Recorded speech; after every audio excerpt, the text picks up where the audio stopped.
apakah boleh klaim pelangsing dalam produk obat bahan alam dan suplemen kesehatan? Interaksi obat dengan bahan obat-obat kimia, terus juga ada efek samping gitu ya, tergantung pada bahan aktif yang digunakan.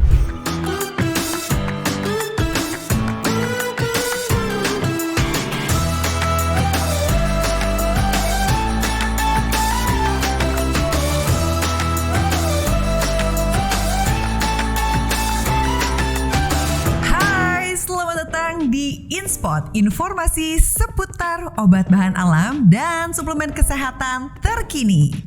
Bersama saya tentunya Cika Audika yang akan menemani seluruh sahabat BPOM dalam membagikan informasi terakurat mengenai obat bahan alam dan juga suplemen kesehatan. Nah, kali ini pembahasannya seru banget. Kita akan sama-sama membahas mengenai konsumsi pelangsing herbal. Sehat gak ya? Boleh gak sih?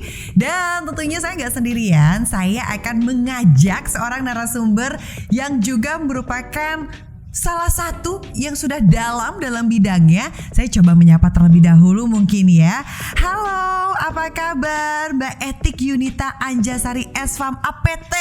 Hai, aduh, cantik sekali.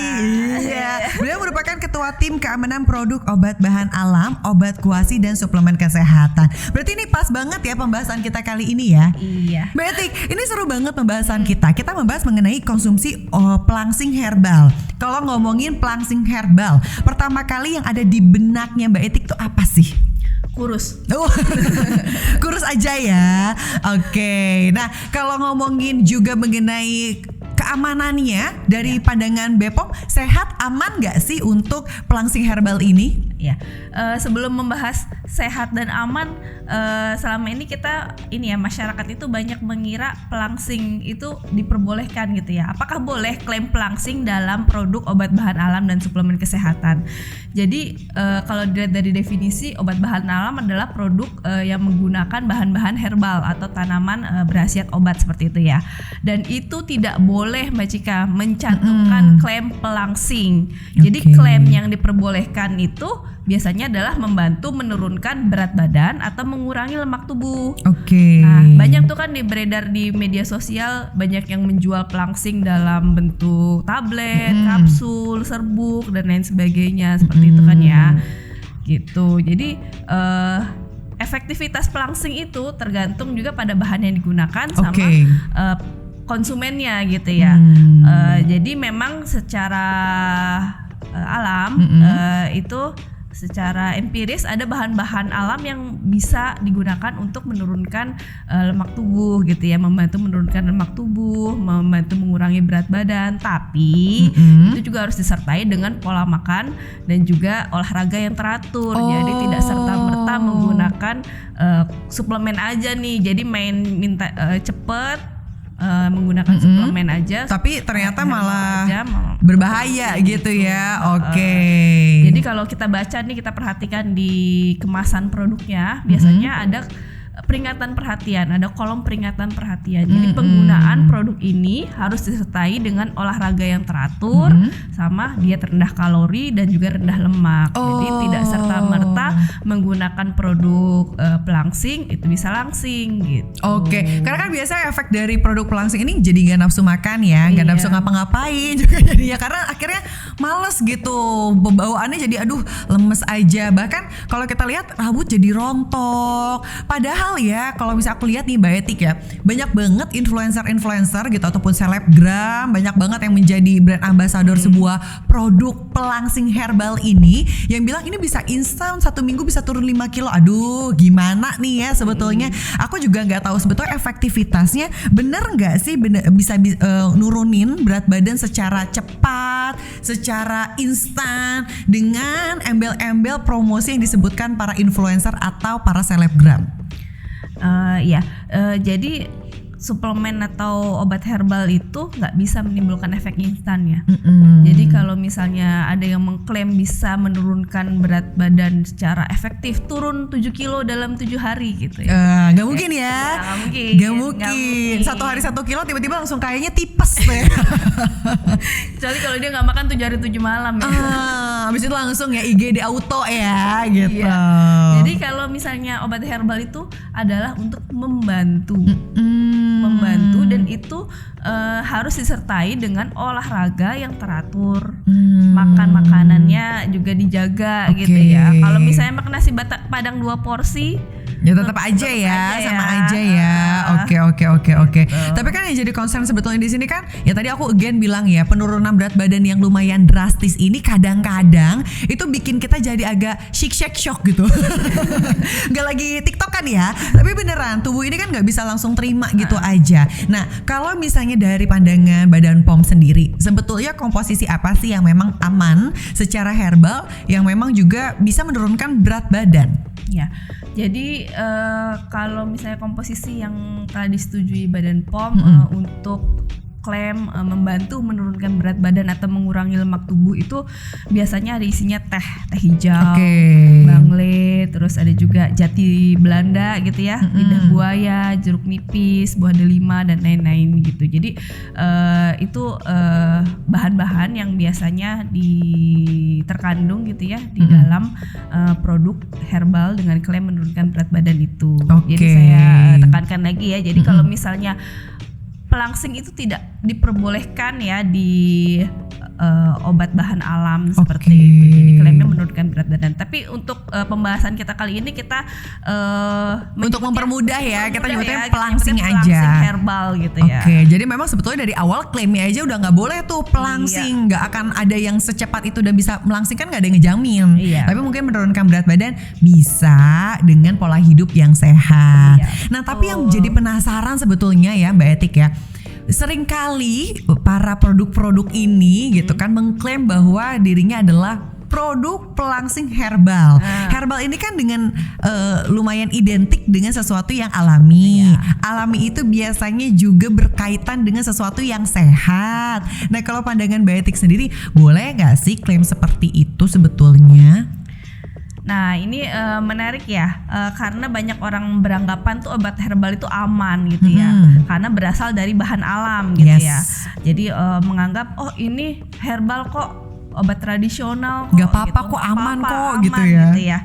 Tapi kenyataannya nggak semuanya bahan alam itu aman gitu ya, karena ada juga interaksi obat dengan bahan obat-obat kimia, terus juga ada efek samping gitu ya, tergantung pada bahan aktif yang digunakan seperti itu. Juga berbahaya juga kalau misalnya ada yang menambahkan bahan kimia obat misalnya ke dalam produk-produk pelangsing tersebut gitu. Makanya penting kita lihat komposisinya, kita lihat apa yang memang akan dimasukkan ke dalam tubuh kita begitu ya. Kalau Mbak Etik sih pernah gak sih nyobain bahan-bahan yang katanya ini bisa melangsingkan gitu? Pernah gak sih? Kalau saya sih belum pernah ya. Oh iya, karena badannya udah ideal ya. Ini bukan gitar Spanyol ya. Kita gitar Cimahi ya. Biar sama-sama ideal ya. Tapi menarik dengan pembahasan mengenai interaksi obat di setiap tubuh para mungkin sahabat Bepom di sini. Nah, apa sih efek yang akan ditimbulkan? Biasanya nih yang kayak kita lihat paling efek jangka pendek aja deh, atau juga boleh deh sampai jangka panjang kalau kita mengkonsumsi ya obat bahan alam yang memang terkontaminasi dengan beberapa bahan kimia yang nanti akhirnya memiliki sebuah efek di dalam tubuh. Ya, jadi sesuai judul kita hari ini ya, konsumsi obat bahan alam pelangsing nggak bahaya tah? Gimana nanya bahayanya apa gitu ya? Betul. Iya, jadi bahayanya kalau misalnya obat herbal itu ditambahkan dengan bahan kimia obat itu sangat berisiko gitu ya. Karena ditambahkan di klaim-klaim pelangsing itu obat bahan alamnya ditambahkan dengan bahan kimia obat namanya sibutramine.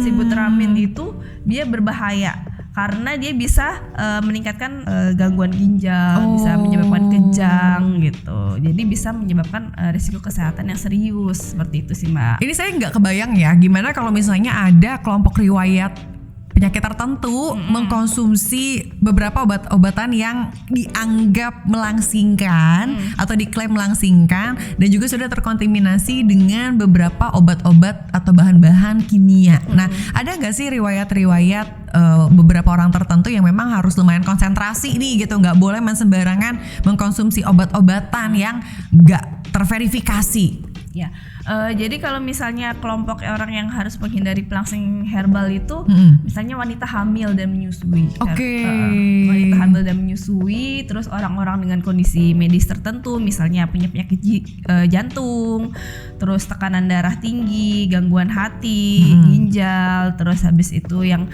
mengkonsumsi obat-obatan kimia yang mungkin berinteraksi dengan produk herbal tersebut, itu yang harus dihindari, seperti itu sih Mbak. Oke, tapi jujur aja aku pernah sih mengkonsumsi, mungkin dulu belum teredukasi gitu ya, belum memang tahu bahwa memang ada beberapa yang harus kita hindari. Nah, kalau misalnya efek samping sendiri gitu, ada nggak sih tanda-tanda ketika seseorang mengkonsumsi sebuah obat pelangsing lalu terdapat reaksi di dalam tubuhnya? Biasanya reaksi apa aja sih Mbak Etik yang memang bisa kita baca? Oh ya, biasanya mungkin kayak seperti diare, jantungnya berdebar-debar. Itu bukan karena ketemu si doi ya?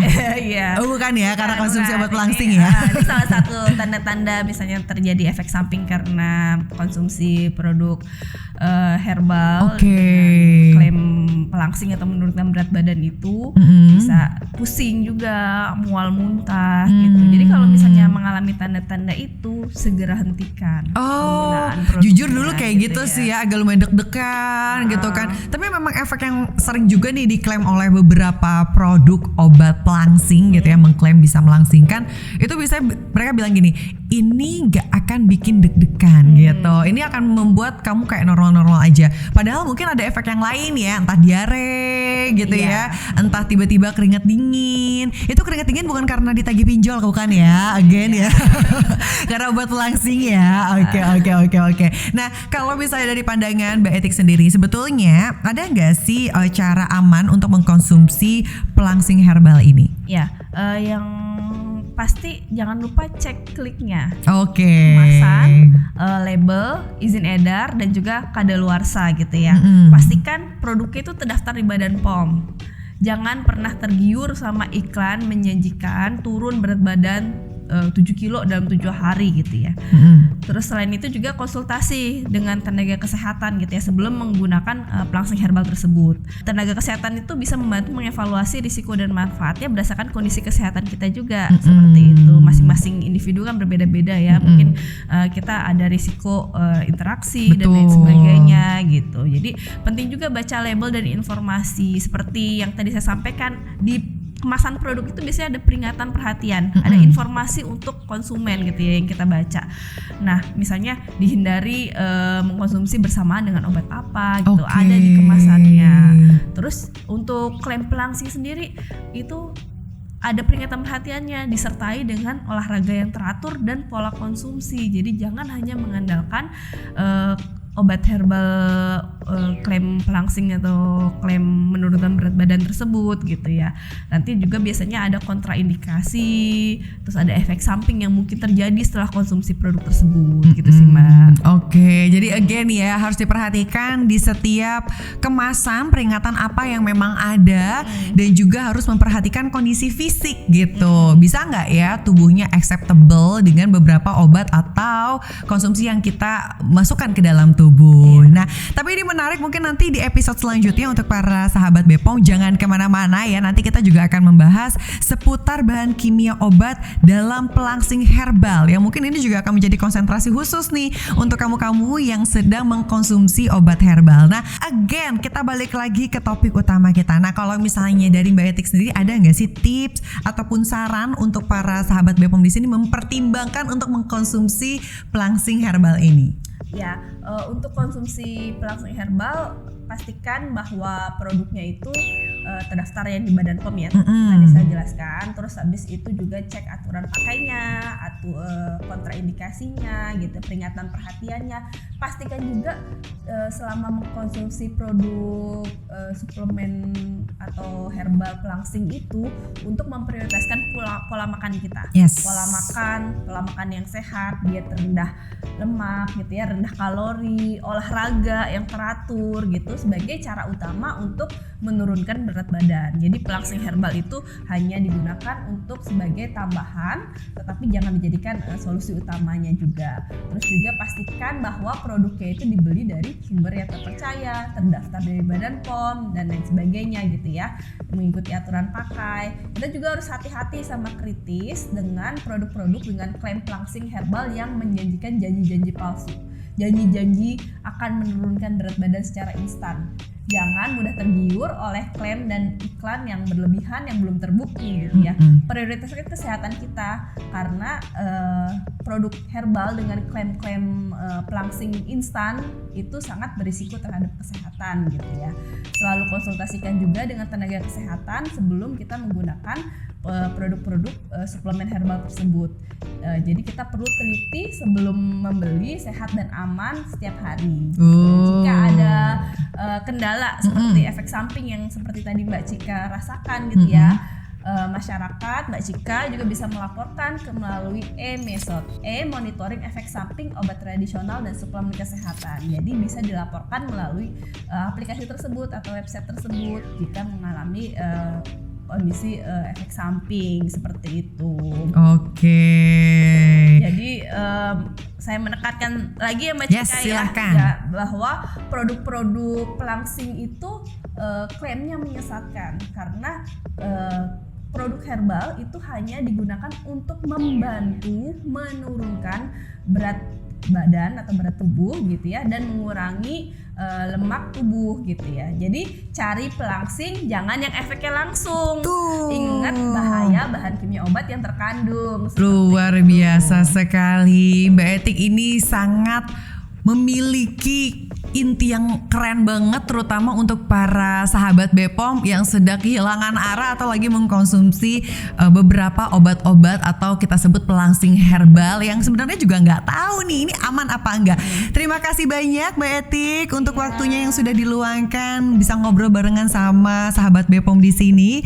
Dan tentunya itulah dia tadi pembahasan mengenai pelangsing herbal yang harus mulai hati-hati, cek kemasannya dulu, cek aturannya, dan juga cek peringatan yang ada di setiap kemasan yang diberikan.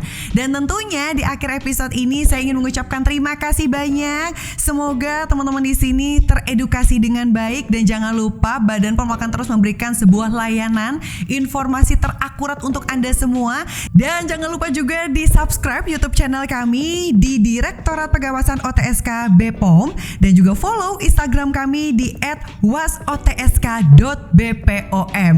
Dan akhir kata saya Cika Udika mengucapkan terima kasih. Sampai bertemu di episode selanjutnya. Jangan kemana-mana, terus bersama kami Badan POM.